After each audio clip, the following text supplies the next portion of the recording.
In the shadow of Manhattan, a Scottish-American arms dealer built a castle on a haunted Hudson River island, a sprawling fortress filled with gunpowder and cannons where every stone screamed his name, Bannerman.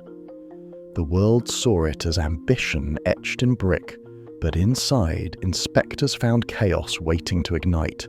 They warned unstable powder rooms, amateur lightning rods, no safety standards, yet the arsenal only grew.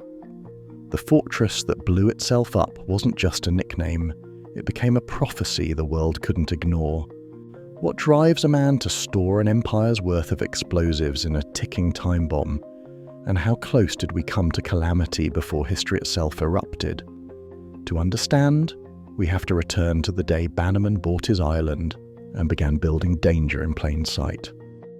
Francis Bannerman VI stood on the windswept rocks of Polypal Island in 1900, holding a deed that gave him ownership of a place most locals avoided. The island, a lonely patch in the Hudson River, had a reputation for being haunted, but Bannerman saw only opportunity. His warehouses in Manhattan were overflowing with military surplus, cannons, rifles, crates of ammunition, so much that city officials demanded he move the stockpile somewhere safer. Bannerman needed a fortress and he decided to build one himself. He designed the arsenal in his own image, borrowing from the castles of his Scottish childhood and the fortresses he admired across Europe. Construction began in 1901. There was no architect, just Bannerman, a vision, and a team of local labourers. He mixed styles with abandon, Scottish thistles carved into stone, Bavarian battlements rising above the water, and Italian pediments crowning the towers. The main storehouse looked like a medieval stronghold, with smaller towers marking the island's edges and a miniature castle set aside for his family's summer home. Bannerman's name was impossible to miss. He ordered giant letters, Bannerman's Island Arsenal, to be set into the walls, turning the fortress into a billboard visible for miles up and down the river. Even the building materials reflected his trade. Instead of standard rebar, he used thousands of surplus Springfield rifle barrels, embedding them in the concrete to reinforce the walls. Barges too old for the river became breakwaters, sunk along the island's edge to shield the new construction from ice and storms. By the time the towers rose above the trees, Bannerman's castle was more than a warehouse. It was a monument to ambition, a place where military relics and personal pride were set in stone. The fortress stood alone, isolated but impossible to ignore, its silhouette promising safety and something stranger on the shifting waters of the Hudson. Inside Bannerman's fortress, the halls were stacked with relics of war. Cannons stood nose to nose with crates of rifle cartridges. Shelves sagged under the weight of artillery shells, powder kegs, and bayonets from half a dozen armies. The castle's main storeroom, 3 stories tall, was packed floor to ceiling with cases of ammunition, 30 million cartridges by some counts. Bannerman arranged the inventory like a museum, not a warehouse. Tour groups wandered past pyramids of black powder barrels and rows of Spanish Mausers, all within arm's reach. Sunlight filtered through stained glass, glinting off brass shell casings and stacks of naval mines. Yet behind the spectacle, danger seeped into every corner. Local workers, hired for their muscle, not their expertise, moved unstable powder and corroded shells by hand. There were no professional engineers, no formal safety plans. Powder rooms were little more than brick closets, some with leaky roofs and wooden doors. Humidity from the river soaked into the walls. In the summer, the air inside grew thick and warm, a perfect recipe for disaster. Municipal inspectors summoned from the mainland grew uneasy with each visit. One report from 1905 warned that the powder rooms were unfit for continued storage, citing cracks in the masonry and the absence of proper ventilation. Another noted that the arsenal's lightning rods were too few and installed incorrectly, leaving the entire structure exposed during storms. Inspectors urged Bannerman to relocate the most volatile stock or at least improve the safeguards. But the warnings went unheeded. Bannerman dismissed the concerns, confident in his own judgment and the fortress's thick walls. By the late 1910s, the arsenal's reputation had shifted from marvel to menace. Locals whispered about the castle on the island, a place where a single spark could ignite a chain reaction. The grandeur of Bannerman's vision now masked a growing sense of unease, one that inspectors could measure but no one could contain.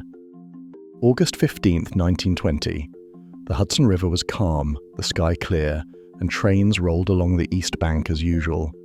Without warning, a thunderous explosion ripped through the centre of Bannerman Castle.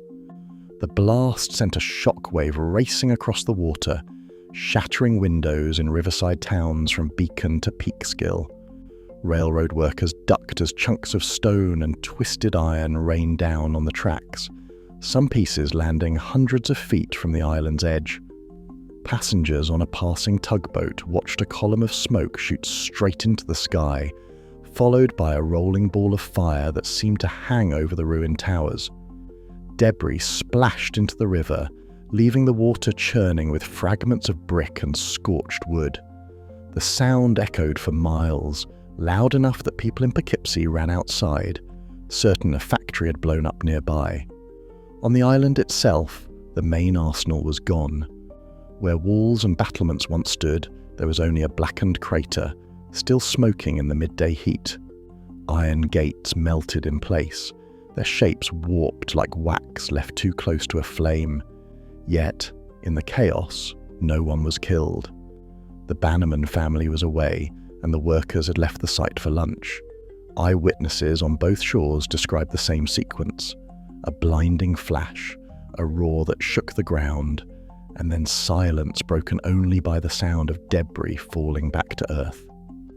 For hours, smoke drifted above the river, visible from every hilltop and railcar for miles around. In a single moment, Bannerman's fortress had gone from monument to ruin, its heart torn out and scattered across the Hudson. Investigators reached Palepel Island by boat, stepping onto ground littered with blackened bricks and twisted iron. The main arsenal had been reduced to a crater, its contents either vaporized or scattered into the river. Fire marshals and police found little to examine.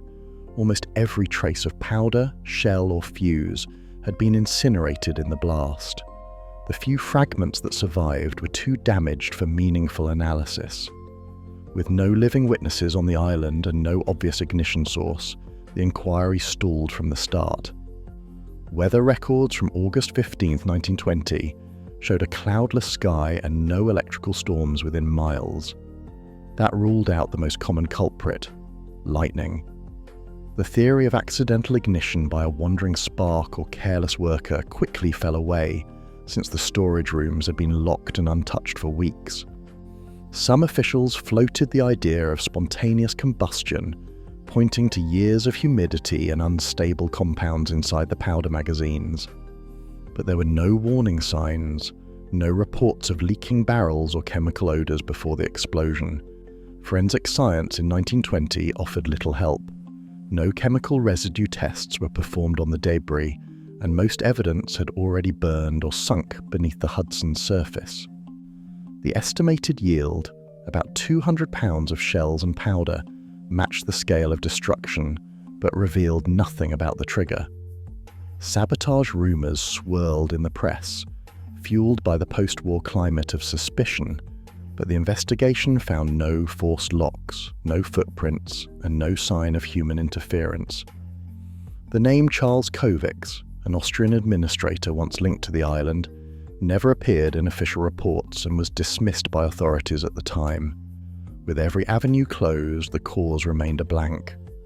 The investigators left the island with more questions than answers, and the mystery of what set off Bannerman Castle's final blast was left to speculation and rumour. On August 15, 1920, 200 pounds of shells and gunpowder detonated inside Bannerman Castle, destroying the heart of the arsenal but leaving its cause unexplained. Inspectors had warned for years about unstable powder rooms and insufficient safety measures, yet the exact trigger for the explosion was never found. Weather records confirm clear skies, and official reports show the storage rooms were sealed before the blast. No conclusive evidence of sabotage or accidental ignition has surfaced in any surviving documents. Today, the castle's ruins remain visible from the Hudson, a reminder of the risks of unchecked ambition and inadequate oversight. The facts are clear. Bannerman's vision outpaced the safety of his creation, and its destruction remains an unsolved case. The fortress stands as both a historical warning and an enduring mystery, its secrets still locked within its crumbling walls.